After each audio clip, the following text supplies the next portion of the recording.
भाई हमें अपना जाल मूली खिलाओ। हाँ, कितने का होता है आपका जाल मूली?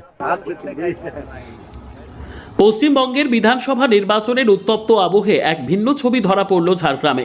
প্রচারের ব্যস্ততার মাঝেই হঠাৎ রাস্তার ধারের এক সাধারণ ঝালমুড়ির দোকানে ঢুকে পড়লেন প্রধানমন্ত্রী নরেন্দ্র মোদী। আর মুহূর্তেই বদলে গেল গোটা পরিবেশ। রবিবার ঝাড়গ্রামের জনসভা শেষে হেলিকপ্টারের দিকে রওনা দেওয়ার আগে আচমকায় পথ বদলান তিনি। সোজা পৌঁছে যান ঝাড়গ্রামের রাজ কলেজ মোড়ে স্বপন লালের স্পেশাল মুড়ির দোকানে। নিরাপত্তার বলয় ভেঙে প্রধানমন্ত্রীর এমন সহজ উপস্থিতিতে হতবাক হয়ে পড়েন আশেপাশের মানুষ।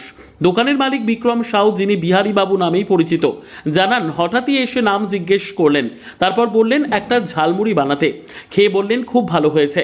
এরপর আমার পরিবার, ব্যবসা সবকিছু নিয়েই খোঁজ নিলেন। নির্বাচনের তীব্র রাজনৈতিক লড়াইয়ের মাঝেও এই মুহূর্ত যেন এক অন্য বার্তা দিল। জনসংযোগের সরল স্বতঃস্ফূর্ত রূপ। রাজনৈতিক বিশ্লেষকদের একাংশ মনে করছেন ভোটের আবহে সাধারণ মানুষের সঙ্গে এমন সরাসরি যোগাযোগ রাজনৈতিকভাবে তাৎপর্যপূর্ণ বলেই ধরা হচ্ছে। ঝাড়গ্রামের রাজ কলেজ মোড়ের সেই ছোট্ট ঝালমুড়ির দোকান তাই এক বিকেলের জন্য হয়ে উঠল নির্বাচনী প্রচারের এক বিশেষ অধ্যায়, যেখানে রাজনীতি ছাপিয়ে উঠে এলো মানুষের সঙ্গে মানুষের সহজ সম্পর্কের ছবি।